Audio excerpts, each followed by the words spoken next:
Another year, another Call of Duty, and this year's game is pretty interesting. Modern Warfare is a throwback in more ways than one. Sure, Black Ops 4 might have brought back some boots on the ground after World War II also kind of did that, but the game still had you scoping in the blink of an eye and skating around the maps at Olympic speeds. This game? It ain't like that. If you're a veteran of the past few years of Call of Duty, it's gonna take some adjusting, especially if you're a newcomer altogether. Aiming down sights is slower across the board, movement speed is way slower in general, and the maps are more congested and require you to learn them rather than just having the homogeneous structure of the previous games. I don't even need to bring up Ground War. The gameplay on its own is so different. So if you're struggling and just want a few tips or are tearing your hair out over campers, keep on watching because today we're talking about 10 things that Call of Duty Modern Warfare doesn't tell you. There's a lot to cover, so let's get started off with number 10. In the past few Call of Duty games, multiplayer maps were generally made up of 3 lanes, so where there were usually 3 main through lines through the map, left, right, and center, this game's maps are closer in design to the maps of the original Modern Warfare, so they're much more complex, with long alleys and congested buildings. The design between maps is much less standard, so knowing every single map individually is important here, really important. Be patient when learning each map. You're gonna get killed and it's gonna be frustrating, but just accept it and take the time to fully explore the map and understand each one. Then you'll be the one gunning down people like a pro. Love it or hate it, it's just different, and if you want to thrive, you're gonna have to adapt. Over at number 9, footsteps, also like in previous Call of Duty games, are very loud and prominent here in Modern Warfare. In fact, many say that using footsteps to track enemies is way more powerful in this game than in previous games. Having a decent sound system or a pair of headphones can greatly improve your ability to detect enemies. Just pay attention to what sound channel the footsteps come from and make sure they aren't your allies by checking the radar and then move in for the kill. On the other hand, if you don't want enemies to notice your footsteps, get the Dead Silence Field upgrade. It's one of the last pieces of field equipment you unlock, and for good reason. It's really powerful. You can only activate it for a short period of time, and at the moment, a lot of players feel it's actually not powerful enough and should just be a perk. But either way, it's your most powerful weapon against people listening for footsteps.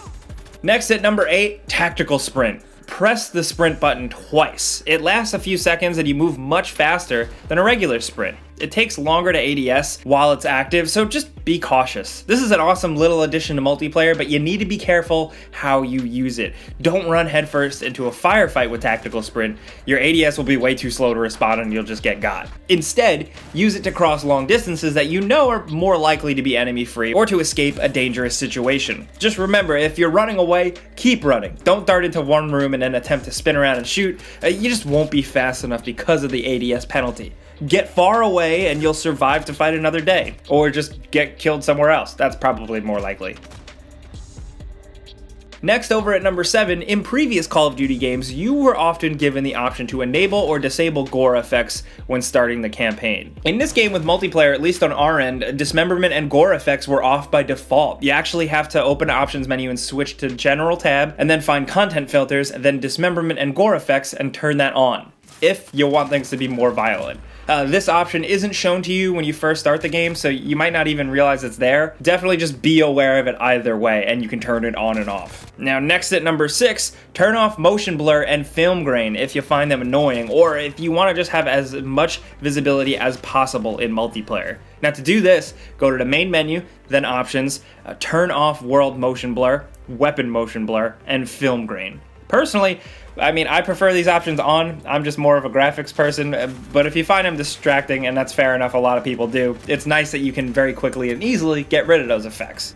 Now over at number 5, quick draw mods have been severely nerfed this time around. Scoping has been slowed down across the board. Most COD players are probably used to the really fast ADS of like every other Call of Duty in the last 5 years, so prepare yourself for a little adjusting. If you can, try to up your sensitivity a bit. Compared to last year's Black Ops 4, the TTK is much higher here, so being able to aim and shoot quickly is an absolute necessity. If you can point at an enemy first, you can kill them first, so if you're serious about winning online, put in the practice and turn up that sensitivity. Oh, and using a mouse and keyboard is even easier this year for consoles if you're nasty, so if you've got that equipment, you should consider trying to use it. Now over at number 4, as usual, when a new Call of Duty game drops, people discover very quickly what the best guns are. Now, I'm not gonna rock the boat here. This time, it seems like people are spot on here. Pound for pound, it seems like the PKM is probably the best all-around gun in the game as of launch. Slap on a suppressor and you've got a PKM Scout that'll tear through the enemy pretty well. The Kilo 141 is another standout so far seen by the community as one of the top tier weapons along with the M4A1. In general, it seems like precision weapons are weaker this go around, unless you're playing ground war where distance is king. Of course, feel free to experiment with whatever guns you want, but if you find yourself struggling, these 3 guns, the PKM, the Kilo 141, and the M4A1, they're all really powerful and should help even the odds a little bit, especially if you're a struggling newcomer. Over at number 3, realism mode for the campaign is actually fun and interesting. It's in the settings. No HUD makes the game really pop, and just in general, the graphics are stunning. The new mechanics, mainly the mounting and how it works, actually make the game perfectly playable in this mode as well.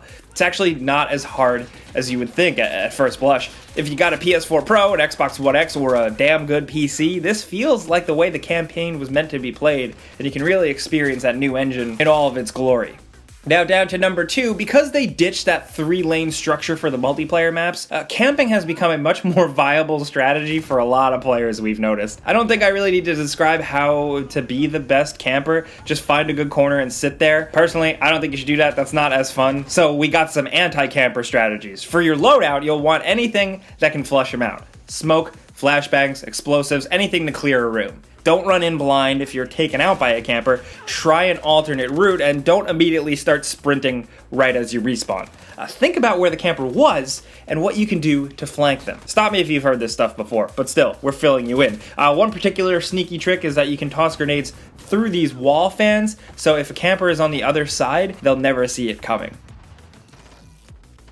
Now finally, down to number 1, another big beginner tip, stop me if you've heard this one, but playing Domination is one of the best ways to rack up experience in Modern Warfare multiplayer if you want to level up faster. Killing enemies gets you 100 XP, and defending a control point gets you 100 on top of the 100 you normally get for getting a kill, so every standard kill while defending a control point nets you 200. It's also the longest mode, so really there's just less downtime in general if you want to be in-game. If not Domination, then Ground War is also an excellent way to grind some experience.